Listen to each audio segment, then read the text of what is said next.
लीजिए सुनिए मुंशी प्रेमचंद के लिखे कथा संग्रह मानसरोवर 5 की कहानी आंसुओं की होली, मेरी यानी समीर गोस्वामी की आवाज में। नामों को बिगाड़ने की प्रथा न जाने कब चली और कहाँ शुरू हुई। कोई यदि इस संसार व्यापी रोग का पता लगाए तो ऐतिहासिक संसार में अवश्य ही अपना नाम छोड़ जाए। पंडित जी का नाम तो श्रीविलास था, पर मित्र लोग सिलविल कहा करते थे। नामों का असर चरित्र पर कुछ न कुछ पड़ जाता है। बेचारे सिलबिल सचमुच ही सिलबिल थे। दफ्तर जा रहे हैं मगर पाजामे का इजार बंद नीचे लटक रहा है। सिर पर फेल्ट कैप है पर लंबी सी चुटिया पीछे झांक रही है। अचकन यो बहुत सुंदर है। कपड़ा फैशनेबल, सिलाई अच्छी, मगर जरा नीची हो गई है। न जाने उन्हें त्योहारों से क्या चिढ़ थी। दिवाली गुजर जाती पर वो भलमानस कौड़ी हाथ में न लेता, और होली का दिन तो उनकी भीषण परीक्षा का दिन था। 3 दिन वो घर से बाहर न निकलते। घर पर भी काले कपड़े पहने बैठे रहते थे। यार लोग टोह में रहते थे कि कहीं बचा फंस जाए, मगर घर में घुसकर तो फौजदारी नहीं की जाती। एक आध बार फंसे भी, मगर घिघिया पुते आकर बेदाग निकल गए। लेकिन अब की समस्या बहुत कठिन हो गई थी। शास्त्रों के अनुसार 25 वर्ष तक ब्रह्मचर्य का पालन करने के बाद उन्होंने विवाह किया था। ब्रह्मचर्य के परिपक्व होने में जो थोड़ी बहुत कसर रही, वो 3 वर्ष के गौने की मुद्दत ने पूरी कर दी। यद्यपि स्त्री से उन्हें कोई शंका न थी, वो औरतों को सिर चढ़ाने के हामी न थे। इस मामले में उन्हें अपना वही पुराना धुराना ढंग पसंद था। बीवी को जब कसकर डांट दिया तो उसकी मजाल है कि रंग हाथ से छुए। विपत्ति ये थी कि ससुराल के लोग भी होली मनाने आने वाले थे। पुरानी मसल है, बहन अंदर तो भाई सिकंदर। इन सिकंदरों के आक्रमण से बचने का उन्हें कोई उपाय न सूझता था।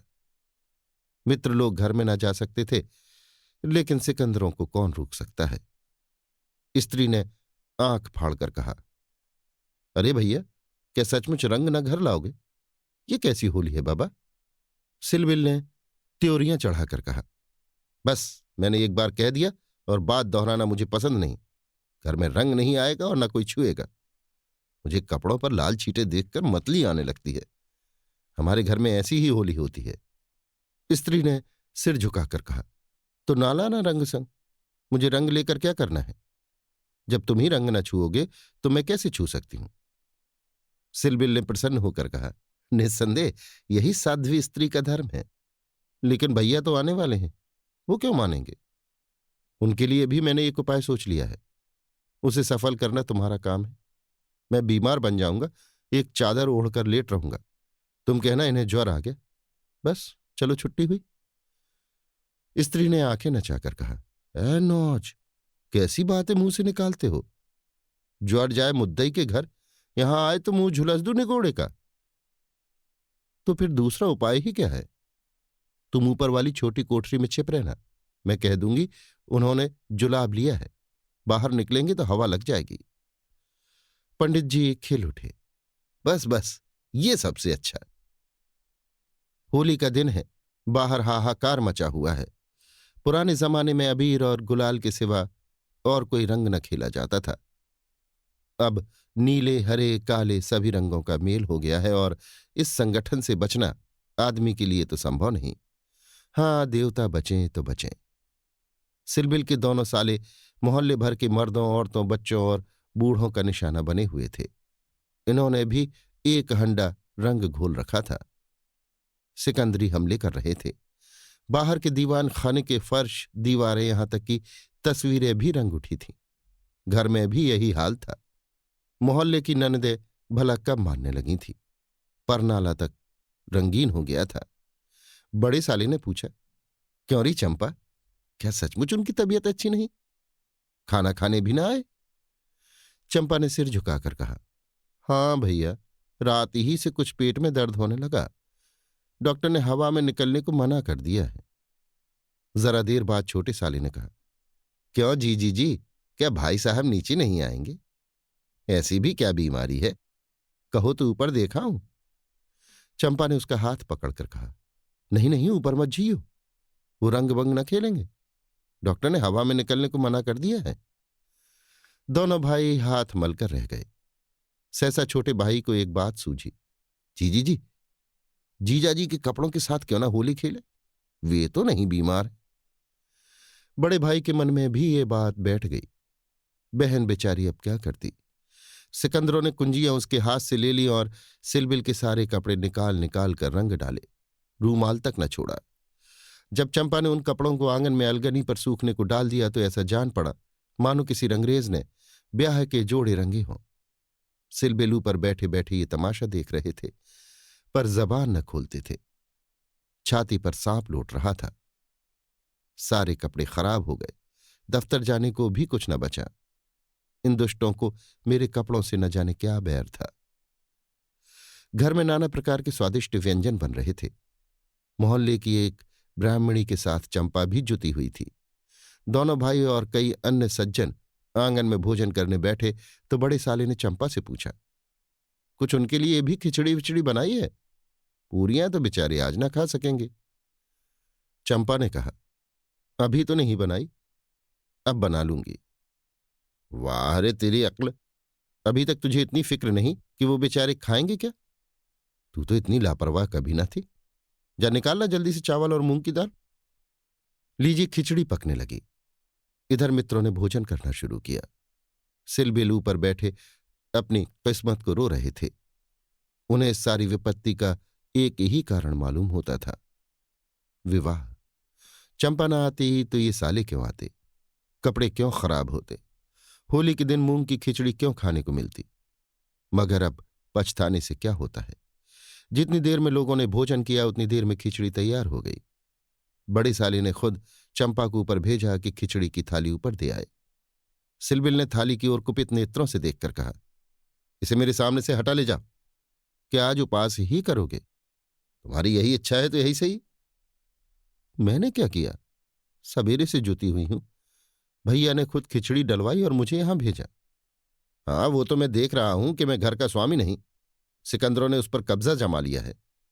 मगर मैं ये नहीं मान सकता कि तुम चाहती तो और लोगों के पहले ही मेरे पास थाली न पहुंच जाती। मैं इसे पतिव्रत धर्म के विरुद्ध समझता हूं और क्या कहूं। तुम तो देख रहे थे कि दोनों जने मेरे सिर पर सवार थे। अच्छी दिल लगी है कि और लोग तो समोसे और खस्ते उड़ाएं और मुझे मूंग की खिचड़ी दी जाए। वाह रे नसीब! तुम इसे दो चार कौर खा लो, मुझे ज्यों ही अवसर मिलेगा दूसरी थाली लाऊंगी। सारे कपड़े रंगवा डाले, अब दफ्तर कैसे जाऊंगा? ये दिल लगी मुझे जरा भी नहीं भाती। मैं इसे बदमाशी कहता हूं। तुमने संदूक की कुंजी क्यों दी थी? क्या मैं इतना पूछ सकता हूं? जबरदस्ती छीन ली। तुमने सुना नहीं? करती क्या? अच्छा, जो हुआ सो हुआ। ये थाली ले जाओ। धर्म समझना तो दूसरी थाली लाना, नहीं आज व्रत ही सही। एकाएक पैरों की आहट पाकर सिलबिल ने सामने देखा तो दोनों साले चले आ रहे हैं। उन्हें देखते ही बेचारे ने मुंह बना लिया, चादर से शरीर ढक लिया और कराहने लगे। बड़े साले ने कहा, कहिए कैसी तबीयत है? थोड़ी सी खिचड़ी खा लीजिए। सिलबिल ने मुंह बनाकर कहा, अभी तो कुछ खाने की इच्छा नहीं है। नहीं, उपवास करना तो हानिकर होगा, खिचड़ी खा लीजिए। बेचारी सिलबिल ने मन में इन दोनों शैतानों को खूब कोसा और विष की भांति खिचड़ी कंठ के नीचे उतारी। आज होली के दिन खिचड़ी ही भाग्य में लिखी थी। जब तक सारी खिचड़ी समाप्त न हो गई दोनों वहां डटे रहे, मानो जेल के अधिकारी किसी अनशन व्रतधारी कैदी को भोजन करा रहे हो। बेचारे को ठूस ठूस खिचड़ी खानी पड़ी। पकवानों के लिए गुंजाइश ही न रही। 10 बजे रात को चंपा उत्तम पदार्थों का थाल लिए पतिदेव के पास पहुंची। महाशय मन ही मन झुंझला रहे थे। भाइयों के सामने मेरी परवाह कौन करता है? न जाने कहां से दोनों शैतान फट पड़े। दिन भर उपवास कराया और अभी तक भोजन का कहीं पता नहीं। बारी चंपा को थाल लाते देखकर कुछ अग्नि शांत हुई। बोले, अभी तो बहुत सवेरा है, 1-2 घंटे बाद क्यों ना आई? चंपा ने सामने थाली रखकर कहा, तुम तो न हारी मानते हो न जीती। अब आखिर ये 2 मेहमान आए हुए हैं, इनका सेवा सत्कार न करूं तो भी तो काम नहीं चलता। तुम्ही को बुरा लगेगा। कौन रोज आएंगे? ईश्वर न करें कि रोज आए। यहां तो एक ही दिन में बधिया बैठ गई। थाल की सुगंधमय तरबतर चीज देखकर सहसा पंडित जी के मुखार बिंद पर मुस्कान की लाली दौड़ गई। एक एक चीज खाते थे और चंपा को सराहते थे। सच कहता हूं चंपा, मैंने ऐसी चीजें कभी नहीं खाई थी। हलवाई साला क्या बनाएगा, जी चाहता है कुछ इनाम दूं। तुम मुझे बना रहे हो, क्या करूं, जैसा बनाने आता है बना लाई। नहीं नहीं, सच कह रहा हूं, मेरी तो आत्मा तक तृप्त हो गई। आज मुझे ज्ञात हुआ कि भोजन का संबंध उदर से इतना नहीं जितना आत्मा से। बतलाओ क्या इनाम दो। जो मांगो वो दोगे। दूंगा, जनेऊ की कसम खाकर कहता हूं। ना दो तो मेरी बात जाए। कहता हूं भाई, अब कैसे कहूं, क्या लिखा पढ़ी कर दूं। अच्छा तो मांगती हूं, मुझे अपने साथ होली खेलने दो। पंडित जी का रंग उड़ गया, आंखें फाड़कर बोले, होली खेलने दो? मैं तो होली खेलता ही नहीं, कभी नहीं खेला। होली खेलना होता तो घर में छिपकर क्यों बैठता। औरों के साथ मत खेलो, लेकिन मेरे साथ तो खेलना ही पड़ेगा। ये मेरे नियम के विरुद्ध है। जिस चीज को अपने घर में उचित समझूं, उसे किस न्याय से घर के बाहर अनुचित समझूं, सोचो। चंपा ने सिर नीचा करके कहा, घर में ऐसी कितनी बातें उचित समझते हो जो घर के बाहर करना अनुचित ही नहीं पाप है। पंडित जी झेंपते हुए बोले, अच्छा भाई, तुम जीती मैं हारा। अब मैं तुमसे यही दान मांगता हूं, पहले मेरा पुरस्कार दे दो, पीछे मुझसे दान मांगना। ये कहते हुए चंपा ने लोटे का रंग उठा लिया और पंडित जी को सिर से पांव तक नहला दिया। जब तक वो उठकर भागे, उसने मुट्ठी भर गुलाल लेकर सारे मुंह में पोत दिया। पंडित जी रोनी सूरत बनाकर बोले, अभी और कुछ कसर बाकी हो तो वो भी पूरी कर लो। मैं न जानता था कि तुम मेरी आस्तीन का सांप बनोगे। अब और कुछ रंग बाकी नहीं रहा। चंपा ने पति के मुख की ओर देखा तो उस पर मनोवेदना का गहरा रंग झलक रहा था। पछताकर बोली, क्या तुम सचमुच बुरा मान गए हो? मैं तो समझती थी कि तुम केवल मुझे चिढ़ा रहे हो।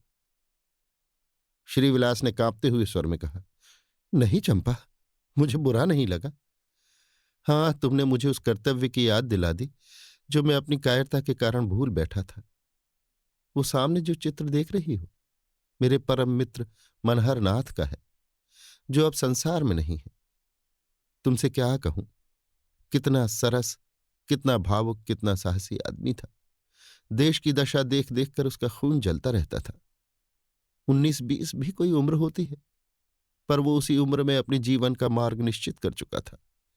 सेवा का अवसर पाकर वो इस तरह उसे पकड़ता था मानो संपत्ति हो। जन्म का विरागी था, वासना तो उसे छू ही न गई थी। हमारे और साथी सैर सपाटे करते थे, पर उसका मार्ग सबसे अलग था। सत्य के लिए प्राण देने को तैयार, कहीं अन्याय देखा और भवे तन गए, कहीं पत्रों में अत्याचार की खबर देखी और चेहरा तमतमा उठा। ऐसा तो मैंने आदमी ही नहीं देखा। ईश्वर ने अकाल ही बुला लिया, नहीं तो वो मनुष्यों में रत्न होता। किसी मुसीबत के मारे का उद्धार करने को अपने प्राण हथेली पर लिए फिरता था। स्त्री जाति का इतना आदर और सम्मान कोई क्या करेगा। स्त्री उसके लिए पूजा और भक्ति की वस्तु थी। 5 वर्ष हुए, यही होली का दिन था। मैं भंग के नशे में चूर, रंग में सिर से पांव तक नहाया हुआ उसे गाना सुनने के लिए बुलाने गया। देखा वो कपड़े पहने कहीं जाने को तैयार है। पूछा, कहाँ जा रहे हो? उसने मेरा हाथ पकड़कर कहा, तुम अच्छे वक्त पर आ गए, नहीं तो मुझे जाना पड़ता। एक अनाथ बुढ़िया मर गई है, कोई उसे कंधा देने वाला नहीं मिलता। कोई किसी मित्र से मिलने गया हुआ है, कोई नशे में चूर पड़ा हुआ है। कोई मित्रों की दावत कर रहा है, कोई महफिल सजाए बैठा है। कोई लाश को उठाने वाला नहीं। ब्राह्मण क्षत्रिय उस चमारिन की लाश कैसे छुएंगे? उनका तो धर्म भ्रष्ट होता है। कोई तैयार नहीं होता। बड़ी मुश्किल से 2 कहार मिले हैं, एक मैं हूं, चौथे आदमी की कमी थी, सो ईश्वर ने तुम्हें भेज दिया। चलो चले। हाय, अगर मैं जानता कि ये प्यारे मनहर का आदेश है तो आज मेरी आत्मा को इतनी ग्लानि न होती। मेरे घर कई मित्र आए हुए थे, गाना हो रहा था। उस वक्त लाश उठाकर नदी जाना मुझे अप्रिय लगा। बोला, इस वक्त तो भाई मैं नहीं जा सकूंगा, घर पर मेहमान बैठे हुए हैं, मैं तुम्हें बुलाने आया था। मनहर ने मेरी ओर तिरस्कार के नेत्रों से देखकर कहा, अच्छी बात है, तुम जाओ, मैं और कोई साथी खोज लूंगा, मगर तुमसे मुझे ऐसी आशा नहीं थी। तुमने भी वही कहा जो तुमसे पहले औरों ने कहा था। कोई नई बात नहीं थी। अगर हम लोग अपने कर्तव्य को भूल न गए होते तो आज ये दशा ही क्यों होती। ऐसी होली को धिक्कार है। त्योहार तमाशे देखने, अच्छी अच्छी चीजें खाने और अच्छे अच्छे कपड़े पहनने का नाम नहीं है। ये व्रत है, तप है। अपने भाइयों से प्रेम और सहानुभूति करना ही त्योहारों का खास मतलब है। और कपड़े लाल करने के पहले खून को लाल कर लो। सफेद खून पर ये लाली शोभा नहीं देती। ये कह वो चला गया। मुझे उस वक्त ये फटकार बहुत बुरी मालूम हुई। अगर मुझ में वो सेवा भाव न था तो उसे मुझे यूं धिक्कारने का कोई अधिकार न था। घर चला आया, पर वो बातें बराबर मेरे कानों में गूंजती रहीं। होली का सारा मजा बिगड़ गया। 1 महीने तक हम दोनों से मुलाकात न हुई। कॉलेज इम्तिहान की तैयारी के लिए बंद हो गया था, इसीलिए कॉलेज में भी भेंट न होती थी। मुझे कुछ खबर नहीं वो कब और कैसे बीमार पड़ा, कब अपने घर गया। सहसा एक दिन मुझे उसका एक पत्र मिला। हाय, उस पत्र को पढ़कर आज भी छाती फटने लगती है। श्रीविलास एक क्षण तक गला रुक जाने के कारण बोल न सके। फिर बोले, किसी दिन तुम्हें फिर दिखाऊंगा। लिखा था, मुझसे आखिरी बार मिल जाओ, अब शायद इस जीवन में भेंट न हो। खत मेरे हाथ से छूटकर गिर पड़ा। उसका घर मेरठ के जिले में था। दूसरी गाड़ी जाने में आध घंटे की कसर थी। तुरंत चल पड़ा, मगर उसके दर्शन न बधे थे। मेरे पहुंचने के पहले ही वो सिधार चुका था। चंपा, उसके बाद मैंने होली नहीं खेली। होली ही नहीं, और सभी त्योहार छोड़ दिए। ईश्वर ने शायद मुझे क्रिया की शक्ति नहीं दी। अब बहुत चाहता हूं कि कोई मुझसे सेवा का काम ले। खुद आगे नहीं बढ़ सकता, लेकिन पीछे चलने को तैयार हूं। पर मुझसे कोई काम लेने वाला भी नहीं। लेकिन आज ये रंग डालकर तुमने मुझे उस धिक्कार की याद दिला दी। ईश्वर मुझे ऐसी शक्ति दे कि मैं मन में ही नहीं, कर्म में भी मनहर बन सकूं। ये कहते हुए श्रीविलास ने तश्तरी से गुलाल निकाला और उस चित्र पर छिड़क कर प्रणाम किया। अभी आप सुन रहे थे मुंशी प्रेमचंद की लिखी कथा संग्रह मानसरोवर 5 की कहानी आंसुओं की होली, मेरी यानी समीर गोस्वामी की आवाज में।